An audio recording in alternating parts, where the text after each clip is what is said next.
জয় যিশু। প্রথম পাঠ সামুয়েলের দ্বিতীয় গ্রন্থ হতে বাণী পাঠ, 5 অধ্যায় 1 থেকে 3তম পদ। দাউদ ইসরায়েলের জাতির রাজপদে অভিষিক্ত হলেন।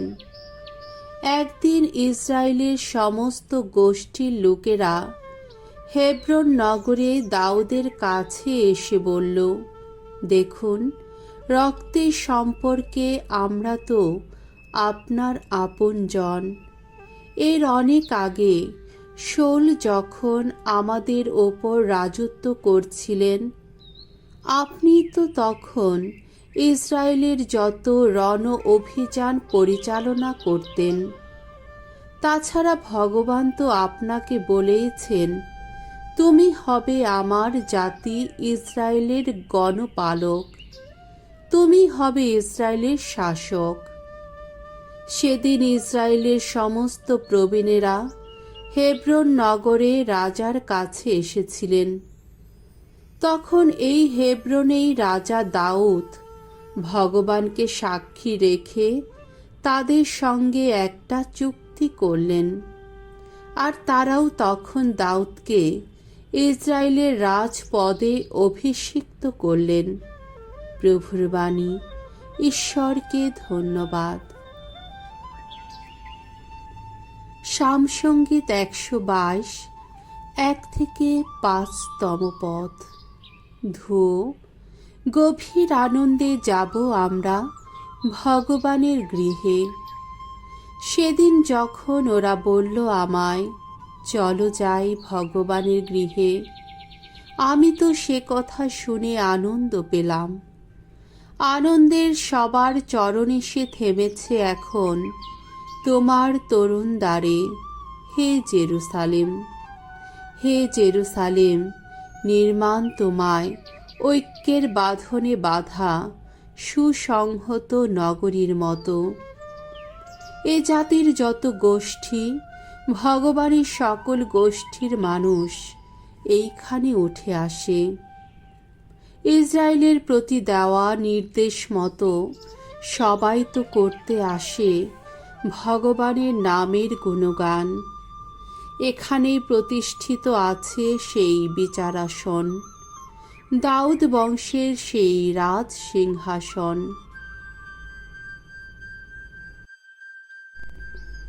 দ্বিতীয় পাঠ কলসীয়দের কাছে প্রেরিত পলের পত্র হতে আজকের দ্বিতীয় বাণী, 1 অধ্যায় 12 থেকে 20তম পদ।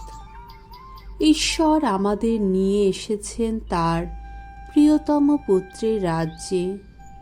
প্রিয়জনেরা, এসো, তোমরা এখন পরম পিতাকে কৃতজ্ঞতা জানাও, কেননা আলোর রাজ্যে তার পুণ্যজনেরা যা পেয়ে থাকে তিনি তার অংশীদার হবার যোগ্যতা তোমাদেরও দান করেছেন। তিনি তো অন্ধকারের কর্তৃত্ব থেকে আমাদের উদ্ধার করেছেন, নিয়ে এসেছেন তার প্রিয়তম পুত্রেরই রাজ্যে। তার পুত্রের আশ্রিত হয়েই মুক্তি লাভ করি আমরা, লাভ করি পাপের ক্ষমা। পুত্র তো অদৃশ্য ঈশ্বরের প্রতিমূর্তি, নিখিল সৃষ্টির অগ্রজাতক তিনি। কারণ তারই আশ্রয়ে স্বর্গলোকে ও পৃথিবীর বুকে সব কিছু সৃষ্টি হয়েছে। দৃশ্য সব কিছুই, আবার অদৃশ্য যা কিছু আছে তাও। ঊর্ধ্বলোকের যত সিংহাসন, যত প্রভুত্ব, আধিপত্য বা কর্তৃত্ব, সমস্তই সৃষ্টি হয়েছে তারই দ্বারা এবং তারই উদ্দেশ্যে। সমস্ত কিছু হবার আগে থেকেই তিনি আছেন। সমস্ত কিছু তারই মধ্যে একতাবদ্ধ। তাছাড়া তিনি তো সেই দেহের অর্থাৎ মণ্ডলীর মস্তক স্বরূপ। তিনি তো সে আদি, মৃতদের মধ্য থেকে সেই প্রথম উত্থিত তিনি, সব কিছুতে যাতে তিনি সর্বপ্রধান হয়ে থাকতে পারেন। কেননা ঈশ্বরের বিধানে তার মধ্যে অধিষ্ঠিত হয়েছে পরম পূর্ণতা, এবং তারই মাধ্যমে ঈশ্বর এই পৃথিবীর বুকেও স্বর্গলোকে সমস্তই নিজের সঙ্গে পুনর্মিলিত করেছেন। ক্রুশে পুত্রের মৃত্যু বরণের মধ্য দিয়েই তো শান্তি এনেছেন তিনি। প্রভুর বাণী। ঈশ্বরকে ধন্যবাদ। বাণী বন্দনা। জয় জয় প্রভুর জয়। প্রভুর নামে আসছেন যিনি, ধন্য ধন্য তিনি। ধন্য আমাদের পিতা দাউদের রাজ্য, সেই নবযুগের রাজ্য। জয় জয় প্রভুর জয়। লূক রচিত মঙ্গল সমাচার 23 অধ্যায় 35 থেকে 43তম পদ।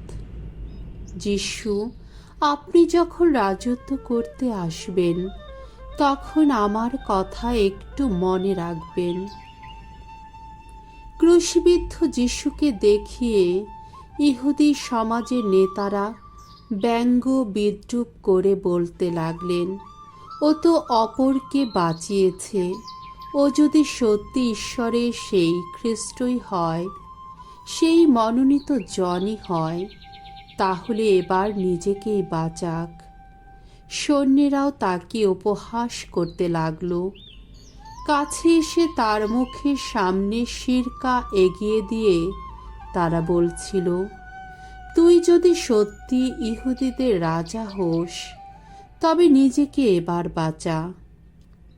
তার মাথার উপরে একটি লিপি ফলক টাঙানো ছিল, তাতে লেখা ছিল, এই যে ইহুদিদের রাজা। সেখানে ক্রুশে টাঙিয়ে রাখা সেই অপকর্মাদের একজন তখন যিশুকে যা তা বলে অপমান করতে লাগল। সে বলতে লাগল, তুই কি সে খ্রিস্ট নোস? তাহলে এবার নিজেকেও বাঁচা, আমাদেরও বাঁচা। তাতে অন্যজন কিন্তু তাকে ধমক দিয়ে বলে উঠল, তুই কি ঈশ্বরকেও ভয় করিস না? একই শাস্তি তো ভোগ করছিস। আমাদের পক্ষে অবশ্য এই শাস্তি ন্যায্যই। আমরা যা যা করেছি তার যোগ্য প্রতিফলই তো পাচ্ছি। কিন্তু উনি তো কোনো দোষ করেননি। তারপর সে বলল, যিশু, আপনি যখন রাজত্ব করতে আসবেন, তখন আমার কথা একটু মনে রাখবেন। উত্তরে যিশু বললেন, আমি তোমাকে সত্যি বলছি, আজই তুমি আমার সঙ্গে সেই অমৃত লোকে স্থান পাবে। প্রভুর মঙ্গলময় বাণী। খ্রিস্ট প্রভু তোমার প্রশংসা হোক।